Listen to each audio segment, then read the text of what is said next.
Hi guys, good morning, good morning. Update po sa inyo, ayan, sa bagong taon ng 2025, ayan, sa Beaches Garden with Succulents. So, ayan guys, update ko lang po sa inyo. Matiyurusyo ko ni ngayon si Mas. Ayan guys, update ko sa inyo itong ating sa labas tayo ngayon. Nandito kung nakikita, nakatungtong po tayo. Nasa pinaka-gate po tayo ng ating garden. So, ayan, at kasama na rin yan, nagche-check na rin ako guys. Super lamig na po kasi natin. So napakaganda ng ating mga California sunset from leaf propagation ng mga yan guys. Ito rin mga yan, halos leaf propagation, nagsilakihan na lang ang mga yan guys. So ayan, ito yung pinaka late ko yatang mga leaf propagation na super nice. Ayan, gaganda ng color nila. Ayan, si Lola, napakaganda po ng kanilang mga dry, super dry nila guys. Wala po kami kasing ulan.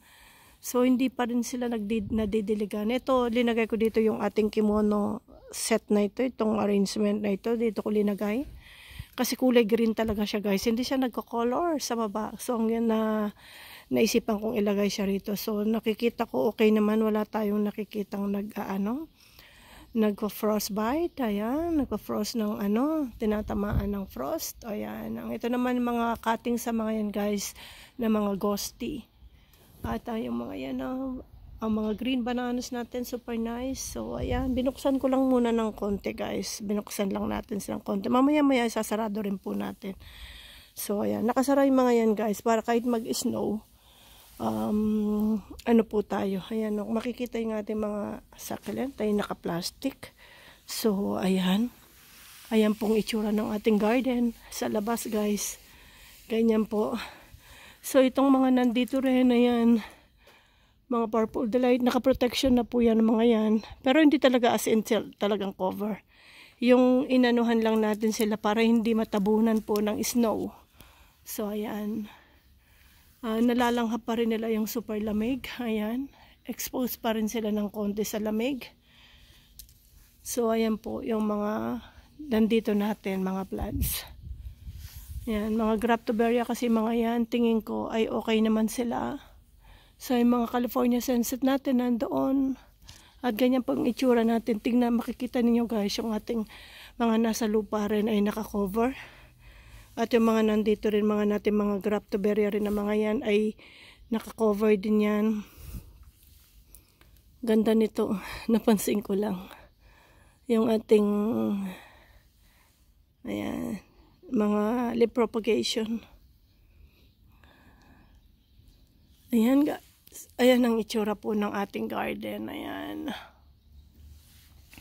Dito talaga akong tumutungtong dito guys. Ayan, dyan ang pinantutungtungan natin. Meron tayong maliit na ladder na dyan natin pinagtutungtungan. Mamaya yan. Iikot ko na lang kayo muna ng konti. Ang ganda ng ating Hutch Pink. Si Hutch Pink to guys. Ayan. Super dry nila. Super dry po.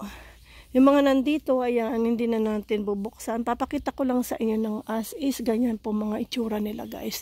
So kahit mag-snow, hindi sila matatamaan po ng snow. At yung yan yung ating deck.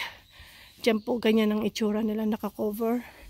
Ito yung ating barbecue set na ayan. Dito, yan, madali yan buksan banda rito. Kanina nakabukas, sinarado ko na lang ulit guys, ayan. So, dahil sa inyo buksan natin. So, pasensya na kayo guys, may konti akong trangkaso. Yung, wala tayong lagnat, pero may sipon. So, ayan, ang itsura po ng ating ating barbecue set. Na nakaisang taon na ito guys. Tingnan nyo, matatangkad na sila. So, ayan. Yung pong mga set natin, mga natin dito, yan yung mga layer natin na nandyan, mga layer natin, mga pinagaano, tsaka yung ating pole nandyan guys. So hanggang lang ito nakakover. Hanggang matapos yung snow. Then after ng snow guys, tatanggalin na natin ang mga yan. Kaya na nila, basta tang snow lang ang hindi nila kaya, yung pag natabunan guys. So ayan po ang itsura. Papakita ko lang yung as is ng itsura ng ating garden. Ayan. Ayan guys, nakakover po tayo. Ito yung ating dyan sa deck. Ayan, ang ating yun, tawag doon. Ayan guys, tignan nyo po yung dito. natin. Lahat yan ay nakakover. Ito lang ang hindi nakakover, yung ating orange. Kasi kayang-kaya niya yung lamig. So ayan guys, ayan po. Kahit dyan ay nandyan yung mga cactus natin guys, alam niyo ba? Nandyan po yung mga cactus natin. Pero cover dito, plastic. Dun sa kabila cloth lang yan guys. Hindi siya plastic para meron singawan ng hangin dun sa kabila. Sa kabila yon, kasi may bahay sa kabila, diba? So hindi masyadong expose yung lamig. May kahit pa paano may konti pang protection. Kahit dyan na yan guys. So, ayan. Ayan po yung ating itsura ng ating garden. So, ayan yung ating mga hanging na nandito na naka-expose. Ayan. May mga cloth din sila guys. Ayan. So, dito nandyan yung mga agabi natin. Dito na natin inilagay guys. So, ganyan po kasi talaga kailangan natin silang proteksyonan para sa ating lamig at sa wala kasi tayong as in thankful na lang ako meron tayong deck. So kaya ang ginawa ko sa ating deck ay yung ating mga shelves ay pinagilid ko na. So kaya ganyan nakakover na po lahat. Dati dito meron dito nakalagay yung shelves natin, di po ba? So ang ginawa ko, pinaganon ko na sa aking deck para ma-close ko talaga. Kaya tingnan niyo, nakapaikot siya ngayon na cover, na naka-close siya guys. So ayan po itsura ng ating garden. Ganyan po. Sabi ko sa inyo, i-update ko kayo dito sa ang ating mga dyan sa veranda. Ayan po, ganyan ang itsura nila. Nandiyan ang araw guys kapag winter. Pero pag winter dito walang araw. Kita nyo. Walang sinag ng araw. So, ayan. So, dito kasi marami akong sinampay. Marami tayong sinampay. So, ganyan ang itsura ng ating guys. Ayan. Ayan guys.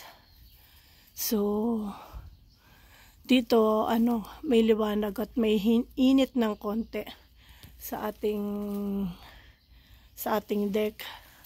So ayan, kaya naka-cover po ang ating mga succulents kapag ganitong season. Ayan po. Dati ito yung in-update ko sa inyo, di po ba? So ayan guys, ayan lang po muna ang update ko sa inyo. In-update ko lang sa inyo sa labas para makita ninyo yung itsura po ng ating mga plants pag ganitong season. Pag ganitong winter na paano namin proteksyonan ng ating mga plants pagdating ng winter. Ayan guys. Dito sa aking lugar, ayan po, ganyan lang. Ito guys, cloth lang to, cloth. Cloth lang ito at kapag umulan, tagusan po dyan ng tubig. Para lang hindi yung yellow, manigas yung yellow dyan po. Kaya okay na yan. Yan ang ginagamit ng mga farmer na So ayan guys.